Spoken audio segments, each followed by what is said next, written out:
नमस्कार दोस्तों, आप सभी का अर्थ अकेडमी यूट्यूब चैनल पर स्वागत है।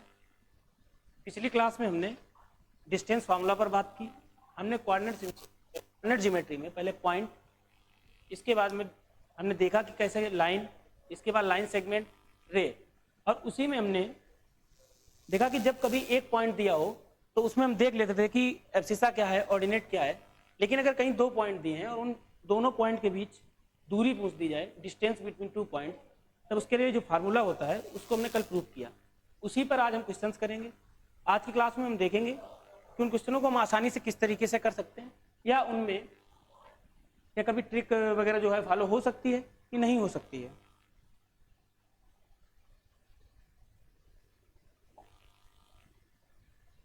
पिछली क्लास में हमने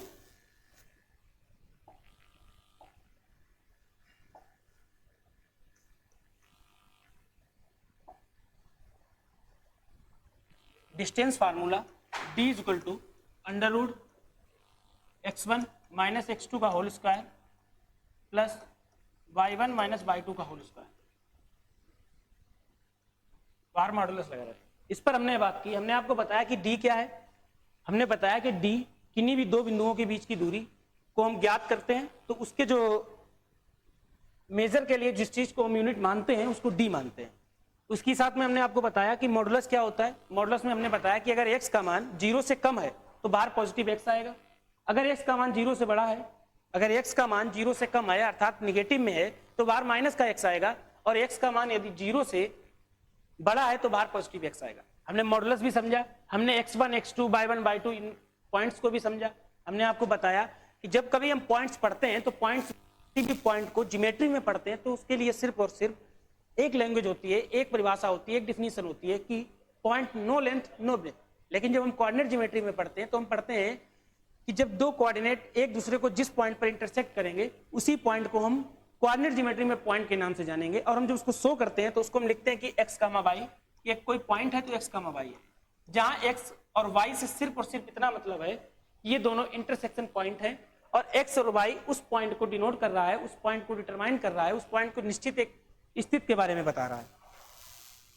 हमने देखा कि पॉइंट से जब लाइंस मिलेंगी उससे बीच में हमने देखा कि क्या पॉइंट और लाइन के बीच पॉसिबल है, तो हमने देखा हाँ, दो पॉइंटों की भी बात की जा सकती है। अगर दो पॉइंटों की बात कर दी तब उस स्थिति में हम क्या करेंगे।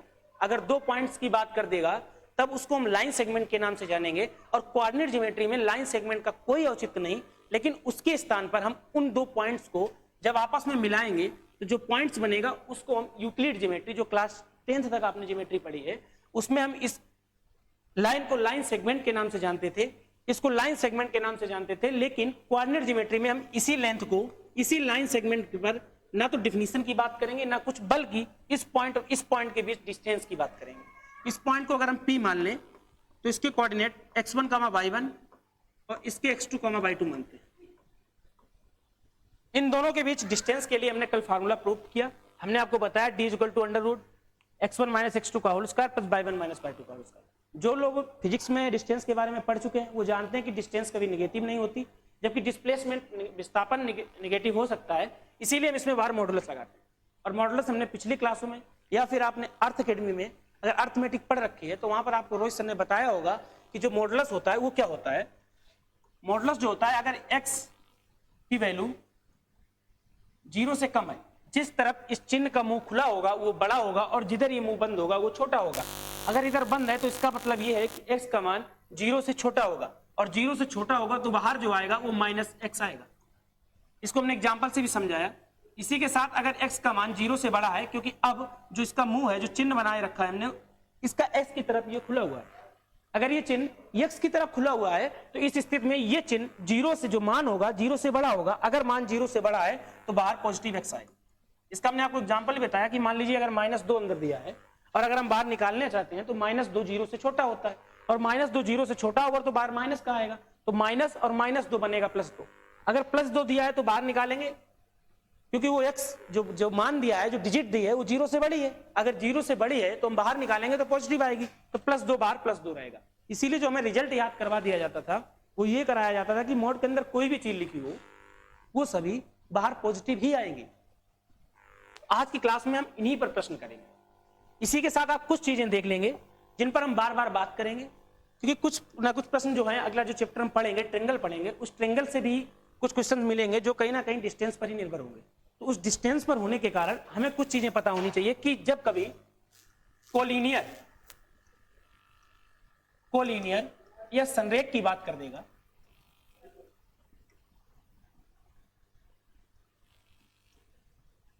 जब कभी कोलिनियर या संरेख की हम बात करेंगे तो संरेख से आप अगर इसका हिंदी नाम देखते हैं संरेख, तो इसका पूरा निष्कर्ष निकलता है कि साधन रेख एक ही रेखा में स्थित होना। अगर कभी पॉइंट अगर आपसे बोल दे कि 3 पॉइंट है, तो 3 पॉइंट से तो आप ट्रेंगल भी बना सकते हैं। अगर उन्होंने इस बात को आपको बताया नहीं है कि ये जो तीनों पॉइंट हैं, ये तीनों पॉइंट मान लीजिए कि कुछ 3 पॉइंट दिए हैं, अगर उन्होंने बोल दिया कि ये 3 पॉइंट किसी भी त्रिभुज की बात कर रहे हैं या किसी भी फिगर की बात कर रहे हैं, अगर उन्होंने ये ना बोला है कि संरेख है, तो उस स्थिति में वो तीनों पॉइंट एक ट्रेंगल भी बना सकते हैं। लेकिन अगर उन्होंने प्रश्न में बोल दिया है कि ये तीनों पॉइंट संरेख हैं, तब उस स्थिति में अगर ये तीनों पॉइंट संरेख हैं तो इसका मतलब होता है कि ये तीनों पॉइंट एक लाइन में स्थित होंगे। मान लीजिए कि तीनों पॉइंट, एक ए है, दूसरा बी है और तीसरा सी है, ये अगर तीनों पॉइंट एक लाइन में स्थित हैं तो आप समझिए अगर ये तीनों पॉइंट संरेख हैं, ये भी दे देता है कि एक ट्रेंगल होता है, उसमें भी आपसे कभी बोल देता है कि अगर 3 पॉइंट संरेख है तो उस स्थिति में हम क्या कहेंगे कि जो ट्रेंगल होगा उसमें अगर बोल दे एक त्रिभुज जो कि संरेख है, तो उस स्थिति में उस ट्रेंगल का एरिया 0 हो जाता है, क्योंकि ऐसी स्थिति में जिसमें तीनों पॉइंट संरेख होंगे हम ट्रेंगल बना ही नहीं सकते। वो जो क्वेश्चन आपको देता है एक तरह से मिथ हो जाता है, एक तरह से झूठी बात साबित होती है, और उस स्थिति में हम देखते हैं कि ट्रेंगल का जो एरिया होगा वो 0 होगा। वैसे जो हम प्रश्न करेंगे डिस्टेंस बिटवीन 2 पॉइंट्स, 2 बिंदुओं के बीच की दूरी पर आधारित, उनमें हम देखेंगे कि आपसे बोलेगा सीधे बोलेगा कि 3 बिंदु संरेखीय हैं। जब 3 बिंदु संरेखीय हैं तो उन पर 2 कंडीशन बनती है। पहली से ये कंडीशन बनेगी कि जो इनकी ए से जो बी तक की डिस्टेंस होगी, ए से बी तक की डिस्टेंस होगी, वो डिस्टेंस AC प्लस CB होगी। मतलब जो जिस रेखा की आप बात कर रहे हैं, जिस पर वो तीनों पॉइंट संरेख हैं, अगर कभी हम उनकी डिस्टेंस की बात करें तो उसके लिए AB जो होगा, जो पूरी लाइन की लंबाई होगी, जो पूरी लाइन सेगमेंट की लंबाई होगी, वो उन दोनों के जो भाग बने हैं AC और CB, इन दोनों के सम के बराबर होगी। और दूसरी ये कि जब कभी ट्रेंगल में इस संरेख शब्द का प्रयोग किया जाए तो उस स्थिति में जो ट्रेंगल का एरिया होगा वो 0 होगा। ये 2 ही बातें आपको संरेख से लेकर संरेख को लेकर याद रखनी है कि जब कभी हम संरेख की बात करेंगे, अगर लाइन की बात कर रहा है तो लाइन में वो जो पूरी लंबाई होगी, जो उस रेखाखंड की पूरी लंबाई होगी, वो जो 2 पार्ट डिवाइड किए गए हैं उन दोनों पार्टों के सम के बराबर होगी। साथ साथ जब ट्रेंगल में संरेख की बात करेगा तो जब ट्रेंगल में संरेख की बात कर दिया है तो उस स्थिति में ट्रेंगल बन ही नहीं पाएगा, उस ट्रेंगल का एरिया 0 बनेगा, क्योंकि तीनों पॉइंट एक ही लाइन में स्थित है। इसी में हम कुछ चीजें और देखेंगे, क्योंकि जब हम प्रश्न करेंगे तो आप अगर किसी भी ज्योमेट्रिकल फिगर को बनाते हैं, कोई भी ज्यामितीय आकृति बनाते हैं, तो उसमें कहीं ना कहीं लेंथ का तो काम होता ही है। तो उसके लिए कुछ फिगर जो है कुछ चीजें हम देखेंगे जिसमें आपको बीच बीच में आयत, रेक्टेंगल, पैरेललोग्राम, समांतर चतुर्भुज, स्क्वायर, वर्ग और रोम्बस समचतुर्भुज की भी बात करेगा। तो हमें कुछ चीजें पता होनी चाहिए। जब हम कोऑर्डिनेट ज्योमेट्री पढ़ते हैं तो हमें इनके बारे में ज्यादा कुछ पता हो या ना हो, लेकिन इनके हमें डिफरेंस पता होनी चाहिए। इनके बाद जो आपस में डिफरेंस है, इनमें अंतर क्या है। जैसे जब हम कभी रेक्टेंगल की बात करते हैं, मतलब आयत की बात करते हैं, तो आयत का कंपैरिजन पैरेललोग्राम के साथ किया जाता है, समांतर चतुर्भुज के साथ किया जाता है। जब हम स्क्वायर की बात करते हैं तो स्क्वायर का कंपैरिजन रोम्बस के साथ, समचतुर्भुज के साथ किया जाता है। वैसे अगर आप प्रॉपर्टीज की बात करें तो स्क्वायर में जब देखते हैं चारों भुजाएं बराबर, समचतुर्भुज में भी चारों भुजाएं बराबर। इन दोनों के जो डायगोनल होते हैं वो एक दूसरे को 90 डिग्री पर इंटरसेक्ट करते हैं, लेकिन जो इनमें डिफरेंस है उसको हमें देखना है। जो स्क्वायर हो या रोम्बस हो, स्क्वायर या रोम्बस, स्क्वायर को हम वर्ग बोलते हैं, रोम्बस को समचतुर्भुज बोलते हैं। इनकी क्या प्रॉपर्टीज हैं, आपने यूक्लिड ज्योमेट्री जो क्लास 10th में ज्योमेट्री पढ़ी है उसमें आप पढ़ चुके हैं। जो अभी हमको याद रखना है वो सिर्फ इतना याद रखना है कि स्क्वायर के जो डायगोनल होते हैं वो आपस में बराबर होते हैं, जबकि रोम्बस के डायगोनल आपस में बराबर नहीं होते हैं। वो बात अलग है कि स्क्वायर के भी डायगोनल एक दूसरे को 90 डिग्री पर इंटरसेक्ट करेंगे, रोम्बस के भी डायगोनल एक दूसरे को 90 डिग्री पर इंटरसेक्ट करेंगे। लेकिन जब हम रेक्टेंगल और पैरेललोग्राम में बात करेंगे तो रेक्टेंगल के डायगोनल एक दूसरे को इंटरसेक्ट करेंगे, समद्विभाजित करेंगे, बल्कि बाइसेक्ट करेंगे, लेकिन 90 डिग्री पर नहीं। वहीं जो पैरेललोग्राम होगा उसके भी डायगोनल एक दूसरे को बाइसेक्ट करेंगे, 90 पर नहीं करेंगे लेकिन किसी ना किसी एंगल पर बाइसेक्ट करेंगे। लेकिन रेक्टेंगल और पैरेललोग्राम के भी डायगोनलों में यही डिफरेंस होगा जो स्क्वायर और रोम्बस में होगा। मतलब रेक्टेंगल के जो डायगोनल होंगे, जो विकर्ण होंगे, वो आपस में बराबर होंगे, जबकि पैरेललोग्राम के जो डायगोनल होंगे वो आपस में बराबर नहीं होंगे। इस बात को आप याद रखेंगे कि जो स्क्वायर होता है, मान लीजिए ए बी सी और डी,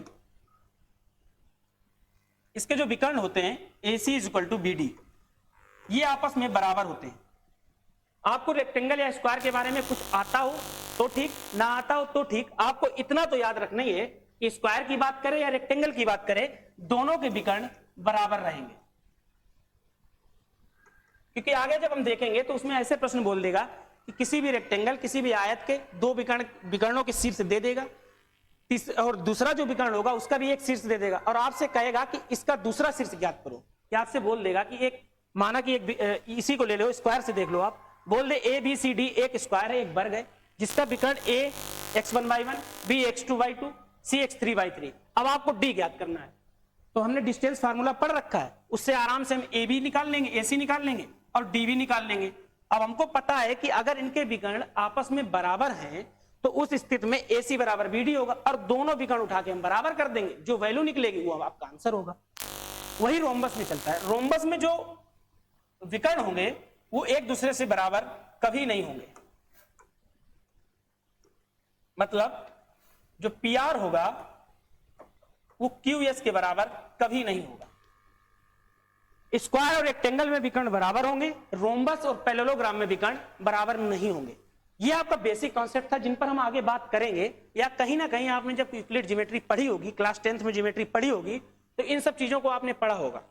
लेकिन हमें आपको क्वेश्चंस कराने हैं तो अभी भी बताना जरूरी है। कई लोग ऐसे होंगे जिन्होंने यूक्लिड ज्योमेट्री के बारे में नहीं पढ़ रखा है, या फिर जिन्होंने अर्थ एकेडमी में एडवांस नहीं पढ़ी है, हमारे रोहित सर से अर्थ एकेडमी में जिन्होंने एडवांस नहीं पढ़ी है, उन्हें भी इस बारे में पता नहीं होगा। कब आपने क्लास 10th किया हो, अब आप 12th में हैं या फिर इंडिया एयरफोर्स की तैयारी कर रहे हैं, तो आपको कहीं ना कहीं इन चीजों को जानना जरूरी है, क्योंकि हम इन पर प्रश्न करेंगे। आगे चलकर हम इसी पर क्वेश्चन देखेंगे। सबसे पहले प्रश्न हम इसी पर देख लेते हैं।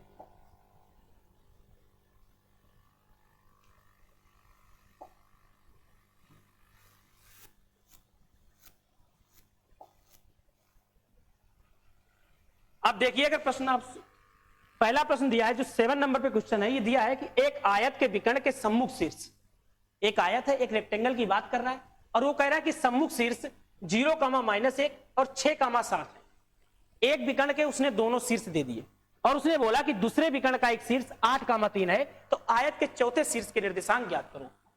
तीसरे शीर्ष, चौथे शीर्ष के निर्देशांक ज्ञात करो। अब आपको अगर पता है, ये बात पता है कि आयत के विकर्ण आपस में बराबर होते हैं, तो आपको कोई दिक्कत नहीं होगी इस प्रश्न को करने में। यह प्रश्न एनडीए में पूछा गया है 2017 में। इस प्रश्न को आप देखेंगे कि आयत का एक विकर्ण के सम्मुख शीर्ष 0,-1, 6,7 दिए हैं, दूसरे विकर्ण का एक शीर्ष 8,3 दे दिया है, आयत के चौथे शीर्ष के निर्देशांक की बात कर रहा है।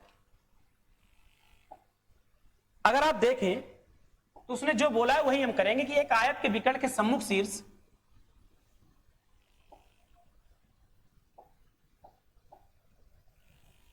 एक आयत दिया हुआ है, और आपसे हम इसकी नेमिंग कर लेते हैं ए बी सी और डी। हम जानते हैं कि जो भी क्वाड्रिलेटरल होते हैं उनमें दो विकर्ण होते हैं,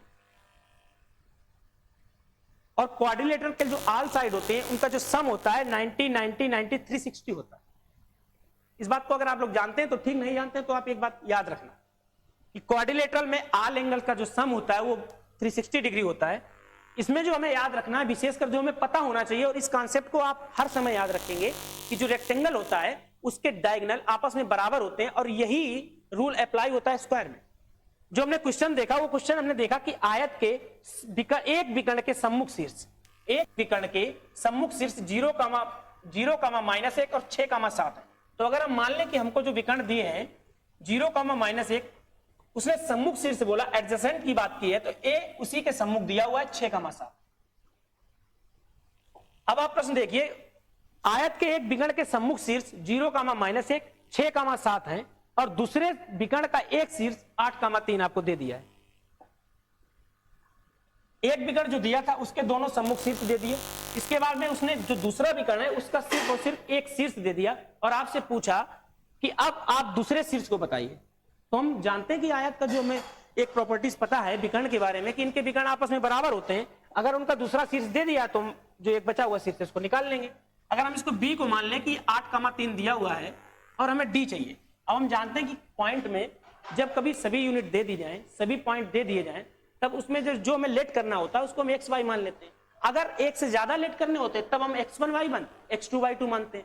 अगर हमको 3-4 मानने होते हैं, जब हम 3-4 की बात करते हैं तो जो 3 की बात करते हैं, 3 डायमेंशन की बात करते हैं, तो 3 डायमेंशन जो आता है वो कहीं ना कहीं 3D में चला जाता है। लेकिन 3 डायमेंशन हो या 4 डायमेंशन हो, जो क्वेश्चंस 2D से हो सकते हैं उनको हम 2D में भी देखते हैं। तो जैसे अगर हमको तीनों शीर्ष मानने होते हैं, x1 y1 x2 y2 x3 y3 x4 y4 मानते हैं। लेकिन अब हमको 3 पता है, एक मानना है, तो इसको हम मान लेते हैं x, y।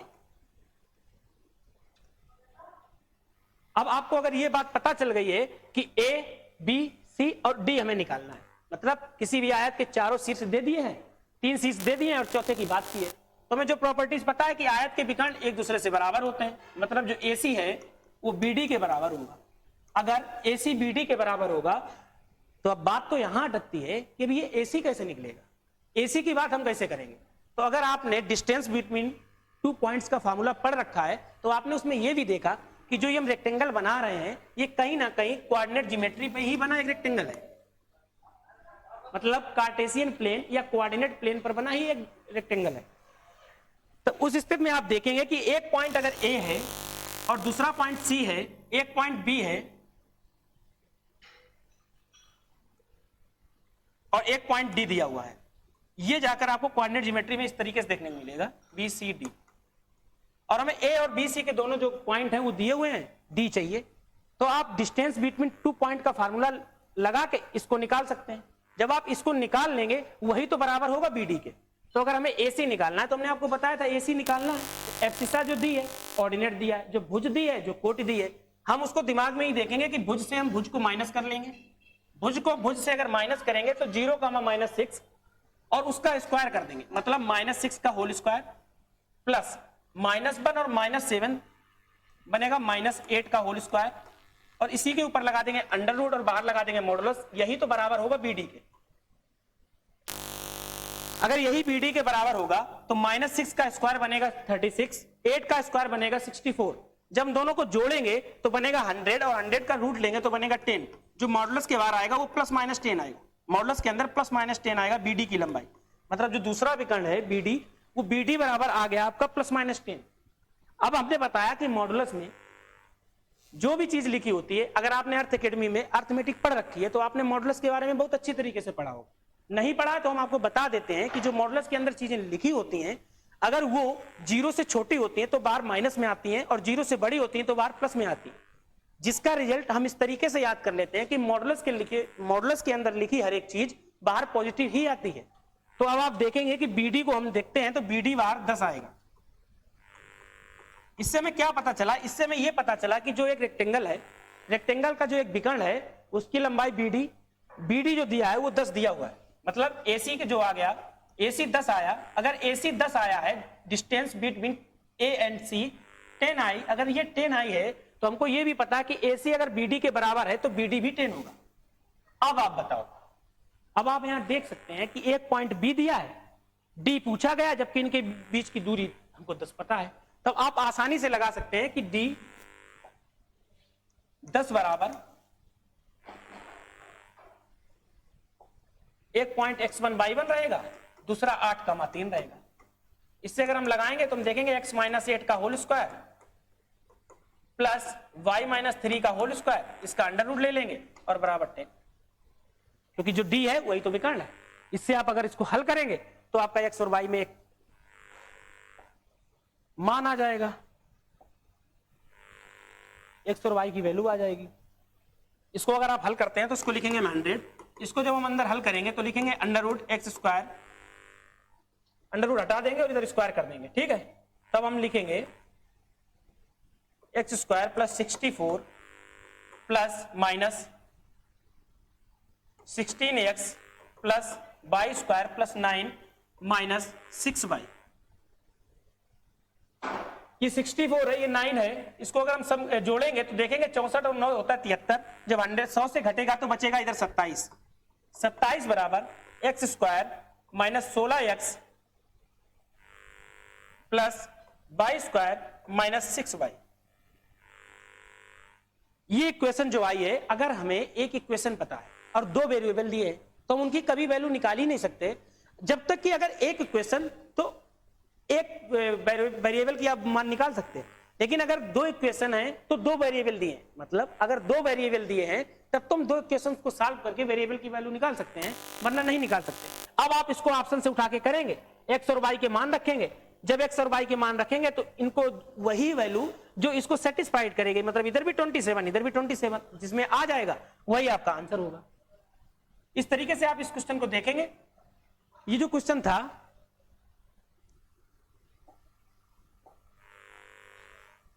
कि आयत के एक विकर्ण के सम्मुख शीर्ष एक दूसरा शीर्ष दिया, इसमें जो आपको याद रखने वाली बात थी वो सिर्फ और सिर्फ इतनी थी कि आयत के विकर्ण एक दूसरे से बराबर हो।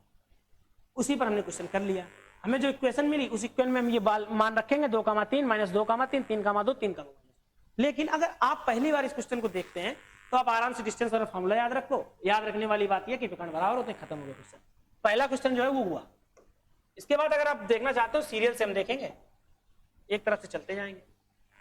हम देखेंगे कि त्रिभुज की सबसे छोटी भुजा सबसे बड़ी भुजा की 3 गुनी है। आप बात समझिए, एक ट्रायंगल दिया है, ये नहीं बोला कि ट्रायंगल हमने बताया था on the basis of side 3 type का होता है, या तो स्केलेन ट्रायंगल होगा, विषमबाहु त्रिभुज होगा, या इक्विलेटरल ट्रायंगल होगा, समबाहु त्रिभुज होगा, या फिर आइसोसेलेस समद्विबाहु त्रिभुज होगा, आइसोसेलेस ट्रायंगल होगा। ये 3 टाइप से ट्रायंगल हमको डिवाइड कर सकते हैं on the basis of side, भुजाओं के आधार पर।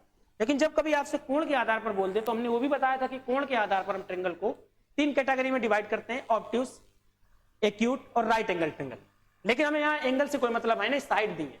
अब इसमें अगर आपसे कहीं बोल देता कि एक त्रिभुज है, त्रिभुज है, समकोण त्रिभुज है, या समद्विबाहु है, तब हम बात करते हैं। इसमें कुछ बोला नहीं तो हम इसको न्यून कोण मान लेंगे और हम देखेंगे एक त्रिभुज की सबसे बड़ी भुजा सबसे छोटी भुजा की 3 गुनी। उसने बोला सबसे बड़ी भुजा सबसे छोटी भुजा की 3 गुनी है। अगर हम इसको b मान लें तो इसको हम 3b मान लेंगे। अब वो बोल रहा है कि त्रिभुज की तीसरी भुजा सबसे बड़ी भुजा से 2 सेंटीमीटर कम है। अगर आप यहां देखें, अगर वो बोलता ना तो अभी हम डिसाइड ना कर पाते कि तीसरी भुजा बड़ी होगी, 3b होगी, या कोई दूसरी होगी। लेकिन अब उसने बोल दिया कि जो तीसरी भुजा है, त्रिभुज की तीसरी भुजा है, वो सबसे बड़ी भुजा से 2 सेंटीमीटर कम है, तो अभी हम 3b को सबसे बड़ी भुजा मानेंगे और हम देखेंगे कि जो तीसरी भुजा है वो 3b-2 है।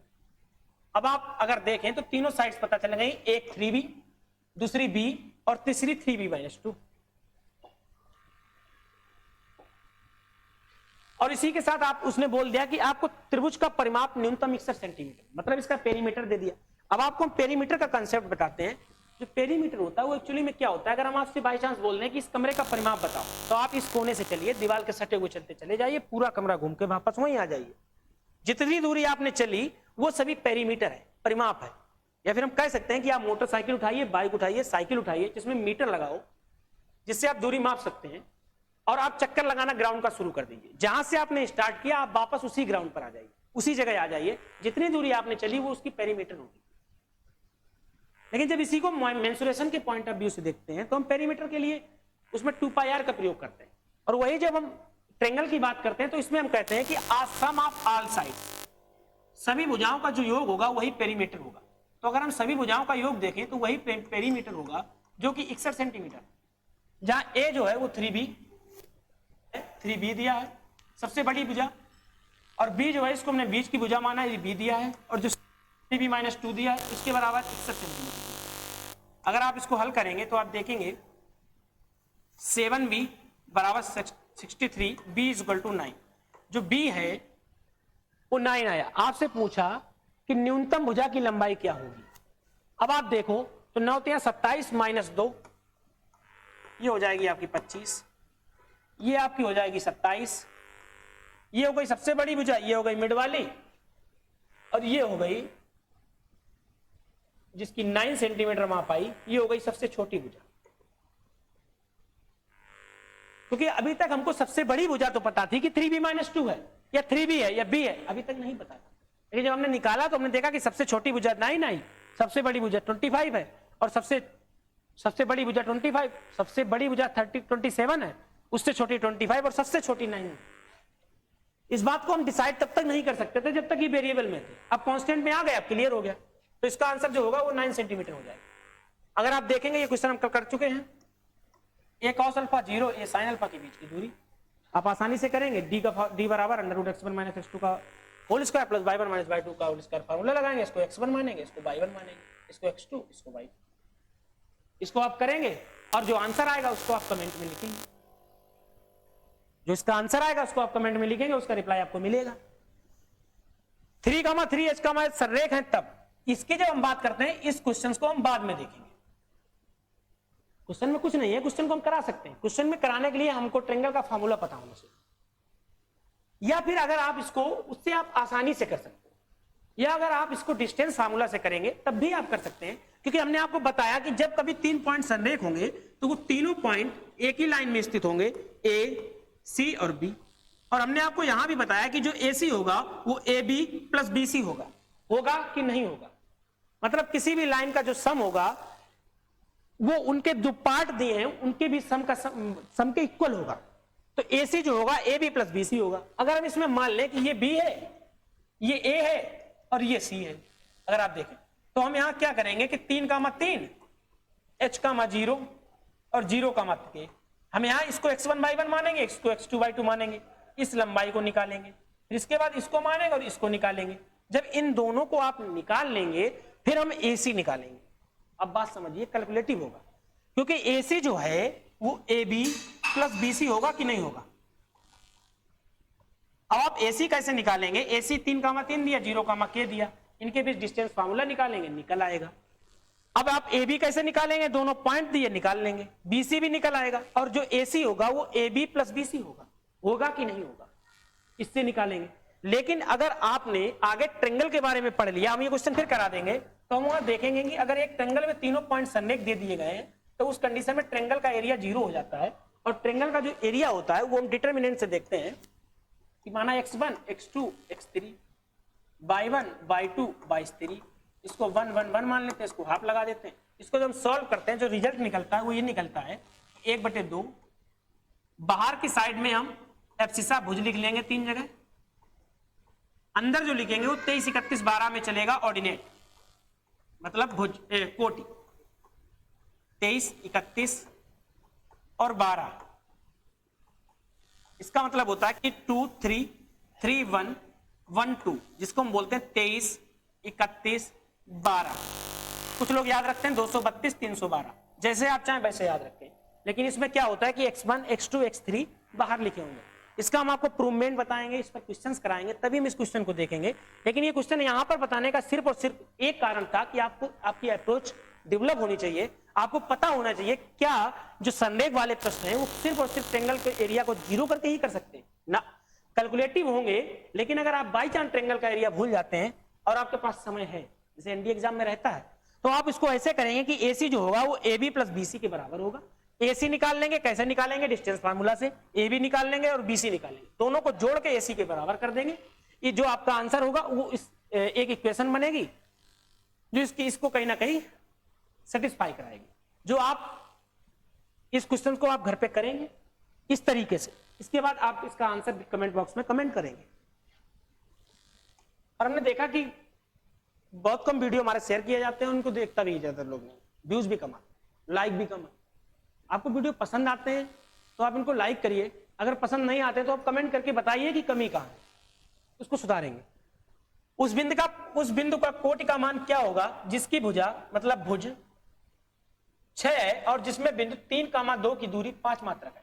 शायद आप कर लेंगे, क्योंकि हमको पता होता है कि एक पॉइंट का अगर भुज दे दिया है, 6 दे दिया है, तो ऑर्डिनेट को हम x मान सकते हैं। और उस बिंदु को 3,2 एक दूसरा पॉइंट दिया है, उसकी दूरी 5 मात्रक है। इनको हम x1 मानेंगे, इनको y1, इनको x2, इनको y2, डिस्टेंस फार्मूला लगा के बराबर 5 कर लेंगे और जो आंसर आएगा वो x की वैल्यू निकल कर आ जाएगी। इसको आप करेंगे, इनके बाकायदा PDF आपको अर्थ एकेडमी के टेलीग्राम चैनल पर उपलब्ध होगी। जब चैप्टर ये खत्म हो जाएगा तो एक साथ सारे क्वेश्चन आपको दे दिए जाएंगे। आपको अर्थ एकेडमी यूट्यूब चैनल को सब्सक्राइब करना है, साथ साथ टेलीग्राम चैनल को भी ज्वाइन करना है। और गूगल प्ले स्टोर से गूगल पर जाएंगे, वहां प्ले स्टोर से आप अर्थ एकेडमी एप्लीकेशन को भी डाउनलोड करेंगे। जो लोग एसएससी वगैरह की पढ़ना चाहते हैं वहां पर आप कोर्स भी परचेस कर सकते हैं। अब एनडी एयरफोर्स के लिए आपको फ्री में है तो आप पढ़िए, इसको सब्सक्राइब करिए, हमारे वीडियो को शेयर करिए, इनको लाइक भी करिए। अगर आपको कुछ दिक्कत लगती है, अगर आपको समस्या है, तो उस बात को आप कमेंट बॉक्स में लिखिए, उस बात पर हम अमल करेंगे, उसको सुधारने की कोशिश करेंगे। लेकिन जब तक हमको पता ही नहीं होगा समस्या कहां है, हम कैसे उसमें सुधार करेंगे? तो इसको भी आप ऐसे करें, के किस मान के लिए 1,4 k,2 -5,16 एक रेखीय होंगे। रेखीय वही एक सररेखीय होंगे।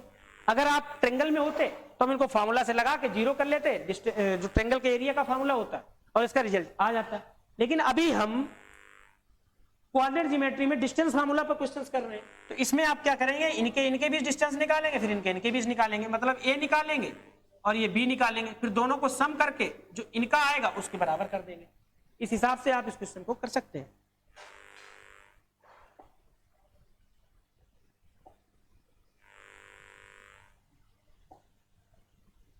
ये वाला क्वेश्चन हम कर चुके हैं। अगर हम ये देखें, यदि बिंदु पी एक्स का वाई बिंदु एल 4,1 और -1,4 से समदूरस्थ है, तब एक्स और वाई में संबंध। कल हमने इस प्रश्न को आपको बताया था कि जब कभी तीनों पॉइंट संरेखीय होंगे और उसमें आपसे बोल दिया जाएगा कि एक पॉइंट शेष दोनों पॉइंट से समदूरस्थ है, इक्वी डिस्टेंस पर है, तो वो पॉइंट सिर्फ और सिर्फ उस लाइन पर मिड पॉइंट होगा, क्योंकि मिड पॉइंट के अलावा कोई पॉइंट पॉसिबल ही नहीं जो उन दोनों पॉइंट से भी समान दूरी पर हो और एक रेखीय भी हो। मतलब आपसे कभी बोल दिया है कि एक पॉइंट, 3 पॉइंट संरेखीय है, उनमें से एक पॉइंट ऐसी पोजीशन पर है इसी रेखा पर, क्योंकि संरेखीय है तो उसी रेखा पर रहेगा, जो ए से भी इक्वल डिस्टेंस पर है और सी से भी इक्वल डिस्टेंस पर है, तो जाहिर सी बात है कि वो सिर्फ और सिर्फ मिड पॉइंट पर ही होगा। और वो अगर मिड पॉइंट पर होगा तो हमने इसके लिए आपको बताया कि हम 4 फ्रेंड्स ऑफ कोऑर्डिनेट ज्योमेट्री पढ़ेंगे, जिसमें हम ट्रेंगल पढ़ेंगे, और ट्रेंगल में ही हम 4 फ्रेंड्स पढ़ेंगे, जिसमें हम आपको सेंट्रॉइड के बारे में बताएंगे, मिड पॉइंट के बारे में बताएंगे, इन सेंटर के बारे में बताएंगे, अंतः केंद्र के बारे में बताएंगे, एक सेंटर बाह्य केंद्र के बारे में बताएंगे। वहीं पर हमने कल मिड पॉइंट की बात कर ली थी। हमने आपको बताया कि जब हम सेक्शन फार्मूला पढ़ते हैं तो उसमें हम सेक्शन फार्मूला में अगर इन दोनों के अगर सेक्शन फार्मूला, जहां पर ये लाइन एक दूसरी लाइन इस लाइन को इंटरसेक्ट करेगी, अगर वो दोनों पार्ट इक्वल हैं, मतलब m1 और m2 दोनों आपस में बराबर हैं, तो उस स्थिति में एक जो हमें मिला था कि x, अगर हमें एब्सिसा चाहिए तो वो x1 प्लस x2/2 होगी, और ऑर्डिनेट चाहिए तो y1 प्लस y2/2 होगा। अगर आपको एक संरेखीय 3 संरेखीय बिंदु दिए हैं और उनमें आपसे बोल दिया कि एक ऐसा पॉइंट है जो इन दोनों पॉइंट से समान दूरी पर है, तो वो सिर्फ और सिर्फ मिड पॉइंट होगा। और आपसे कभी भी उस मिड पॉइंट के कोऑर्डिनेट पूछ दिए जाए, निर्देशांक पूछ दिए जाए, तो आपको ये फार्मूला लगाना है, x बराबर x1 प्लस x2/2, y बराबर y1 प्लस y2/2। जहां x1 जो है वो एक ये होंगे x1 y1 और c वाले निर्देशांक x2/2 होंगे, और हमको ये चाहिए होंगे। अगर आपसे बोल दिया, इसी आधार पर हमने कल किया था कि हमने समदूरस्थ है तो इसको हमने मान लिया था मिड पॉइंट, इसमें लिखा था x इक्वल टू 4 -1/2 और y इक्वल टू 1 प्लस 4/2, जहां से हमें 3/2 और 5/2 मिले थे। हमने कहा था कि हम कोई अर्थमेटिक पढ़ नहीं रहे, कि अगर बाई चांस 2 कोऑर्डिनेट, एक 3/2 और दूसरा 5/2 आया, अब ऐसा तो है नहीं कि हम रेशियो पढ़ रहे हैं तो हम इनको 2 को काट देंगे, 3 का ले देंगे। ज्योमेट्री पढ़ रहे हैं और कोऑर्डिनेट ज्योमेट्री में हर एक पॉइंट फिक्स होता है। जब तक उसका कांस्टेंट वैल्यू आ जाएगी तब आप उसमें कोई भी कुछ भी अलग से नहीं कर सकते। अगर यही बात हम रेशियो में पढ़ते हैं तो हम क्या करते हैं, रेशियो में 2 को 2 से काट देते हैं, 3,5 लिख देते हैं। लेकिन हम कोऑर्डिनेट ज्योमेट्री पढ़ रहे हैं और कोऑर्डिनेट ज्योमेट्री में 3/2 और 5/2 का सिर्फ और सिर्फ यही मतलब है कि ये पॉइंट 1.5 और ये पॉइंट 2.5 जहां पर इंटरसेक्ट करेंगे, वो पॉइंट उसी जगह को, उसी स्थान को हम इस पॉइंट को 3,2 और 3/2 और 5/2 से डिनोट करेंगे। ऐसा नहीं है कि आप इसको 2 से 2 काट दें, ये आप रेशियो में करते थे और लिख देते थे 3,5। ये पॉइंट है और पॉइंट के दोनों कोऑर्डिनेट दिए हैं, एक एब्सिसा और दूसरा ऑर्डिनेट। इनको आप एलिमिनेट नहीं करेंगे और इसी वैल्यू को जब आप रखेंगे तो 5x इक्वल टू 3/1 ये आंसर आपका आएगा। ये प्रश्न हम पिछली क्लास में कर चुके हैं। डिस्टेंस बिटवीन द पॉइंट 6,7 और 1,-9, इनके बीच की दूरी चाहिए तो हमने पढ़ रखा है वही डिस्टेंस फार्मूला। इसको x1 मानेंगे, इसको y1, इसको x2, इसको y2। आप देखेंगे तो ये 25 प्लस 256। जब आप इसको हल करेंगे तो यहीं से कोई आंसर इसमें आपसे निकल आएगा। 6 5 11, 7 1 8, 381। 381 किसका अंडर रूट होगा, इसको आपको देख लेना है। 371,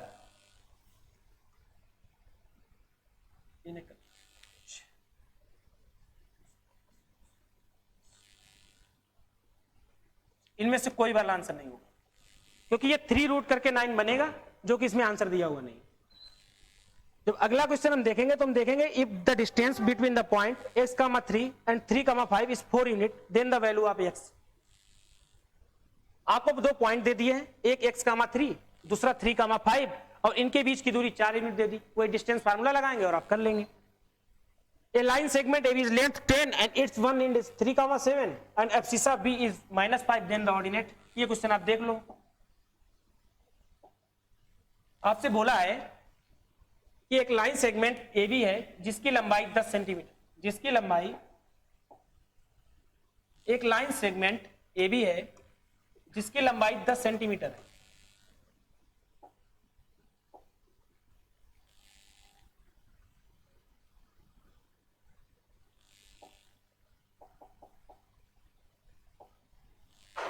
दस सेंटीमीटर है और इसका एक सिरा जो दिया है 3, 7 दिया है और उसकी एब्सिसा -5 दी है।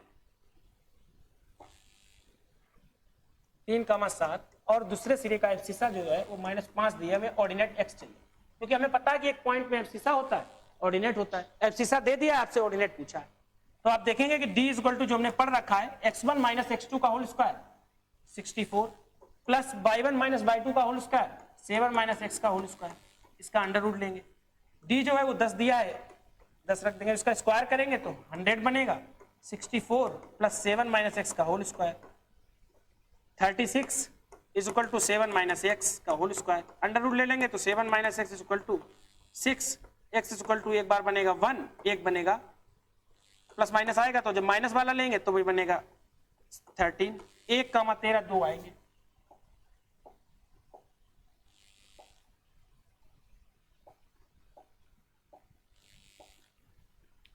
जिसका आंसर आएगा वो 2, एक तो 1 आएगा, दूसरा 13 आएगा। हमने डिस्टेंस फार्मूले पे जो भी क्वेश्चंस हो सकते थे उन सभी क्वेश्चंस को देखा। हमने आपको बताया कि सभी कहीं ना कहीं प्रश्न एक ही कॉन्सेप्ट पर रिपीट करते हैं, उनमें कुछ नया है नहीं।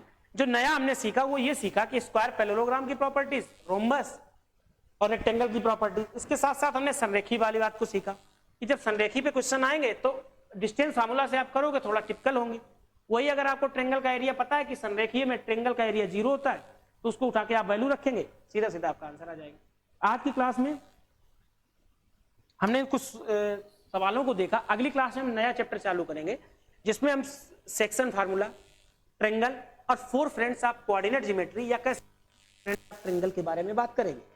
अगर आपको हमारे वीडियो पसंद आते हैं तो इनको लाइक करिए, अर्थ एकेडमी यूट्यूब चैनल को सब्सक्राइब करिए और वीडियो शेयर भी करिए। इसके अलावा आपको जो इसके पीडीएफ होंगे वो चैप्टर्स के बाद में आपको अर्थ एकेडमी के टेलीग्राम चैनल पर मिल जाएंगे।